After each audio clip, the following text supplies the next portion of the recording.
जैसे जेल चलाने के नियम एक बार मुझे पता चला कि क्या है, मैं एक बार गिरफ्तार हुआ, ऐसा तो होता रहता हम लोगों के साथ। जब ये गेट करार सही हुआ था तो एक यूरोपियन अधिकारी जिसका नाम था आर्थर डंकल, जिसने डंकल ड्राफ्ट बनाया था, वो भारत की यात्रा पे आया। हम लोग बहुत गुस्से में थे कि इसी आदमी ने देश का बंटाधार किया, सत्यानाश किया, गेट करार इसने सही करवाया, डंकल प्रस्ताव बनाया, इसको हम भारत में नहीं घुसने देंगे। तो हमने दिल्ली एयरपोर्ट पे उसकी पिटाई की थी। मैं थोड़ा अहिंसावादी हूं, लेकिन उस दिन मैंने अहिंसा छोड़ दी थी।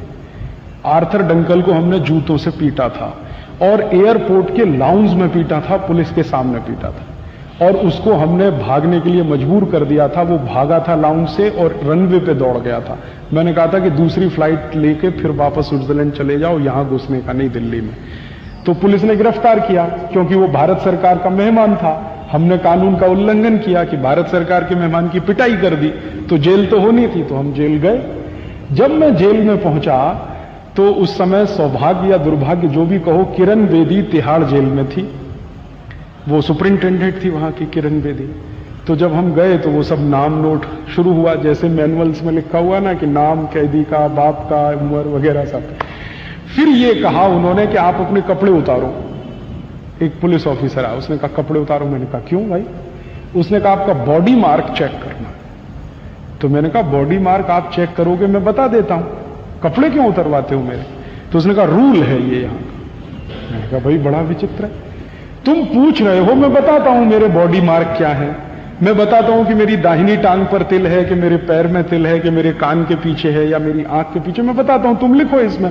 उसने कहा नहीं साहब आप बताओ जरूर, लेकिन मैं आपके कपड़े उतरवाऊंगा और इसमें लिखा जाएगा कि मैंने कपड़े उतारे, चेक किया, तब वहां मुझे उनका बॉडी मार्क मिला। तो मैंने कहा मैं नहीं उतारूं तो उसने कहा कि मुश्किल हो जाएगी आपको भी मुझे भी। तो मैंने कहा मैं यहां आमरण अनशन पे बैठ जाऊं तो उसने कहा मेरी नौकरी चली जाएगी। मैंने कहा ये मेरा जो भारत देश में आजादी के बाद संविधान लागू होने के अंतर से मुझे जो मौलिक अधिकार मिला है वो आप अनहन कर रहे हैं उसका। तो उसने कहा भाई मौलिक अधिकार आप अपने बाजू में रखो, मुझे बॉडी मार्क चेक करना।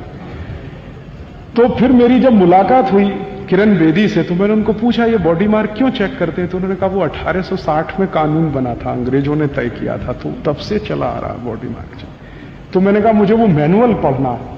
तो उन्होंने कहा और क्या करोगे आप यहां आके, यही तो खुरापात करोगे, शांति से तो रहने नहीं दोगे। मैंने कहा आपने गलत आदमी को गिरफ्तार किया, अब आप मेरे जैसे आदमी को यहां रखेंगे तो कुछ तो सहन करना ही पड़ेगा आपको, नहीं तो मुझे रिहा कर दो आप। तो उन्होंने कहा वो तो जल्दी हो नहीं पाएगा। तो मैंने कहा मैनुअल्स मुझे देखने हैं कि ये 1860 में अंग्रेजों ने तय किया, तो क्यों तय किया? तो उसने बड़ी मेहनत की बेचारी ने, फिर वो लेके आई मैनुअल्स अगले दिन सवेरे। वो मैंने पढ़ा तो उसमें लिखा हुआ था कि भारत का कोई भी कैदी अंग्रेजी अधिकारी के लिए कैदी से ज्यादा गुलाम है और उसका अपमान होना ही चाहिए, इसलिए आपको कपड़े उतरवाने पड़ेंगे। बॉडी मार्क चेक करना कम महत्व की बात थी, आपका अपमान करना है वो महत्व की बात है। तो अंग्रेज अपमान करते थे हमारा क्योंकि हम उनके गुलाम हैं, तो गुलामों का अपमान कदम कदम होना ही चाहिए ये अंग्रेज मानते थे, नहीं तो गुलाम भड़क जाएगा। अंग्रेजों की थ्योरी थी कि जिनको आप गुलाम बनाते हैं हर कदम उनका अपमान करना आपका धर्म है, नहीं तो वो गुलाम आपके खिलाफ बगावत कर देगा। तो हर कदम उन्हें हमारा अपमान करना था, इसलिए उन्होंने बॉडी मार्क चेक करने का कानून बनाया। और हमारी ये मूर्ख सरकारें 54 साल में उस कानून को बदल नहीं पाई आज तक, वो आज भी है कानून।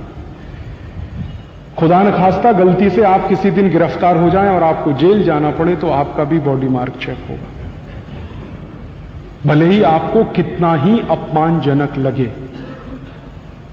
और यहां कोई मानवाधिकार संगठन ये सवाल नहीं उठाता कि बॉडी मार्क क्यों चेक किया जाता है। जब कोई आदमी सामने से बताने को तैयार है कि मेरे ये बॉडी मार्क हैं, फिर आप उसको चेकिंग क्या कर रहे हैं? तो वो चेकिंग से ज्यादा आपके कपड़े उतरवा कर आपको नंगा करना, ये आपके लिए अपमान है और उनके लिए स्वाभिमान है।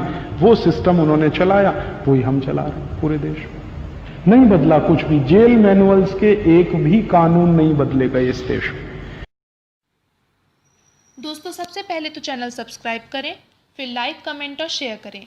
और हाँ, हमारा एंड्रॉयड ऐप डाउनलोड करना ना भूलें।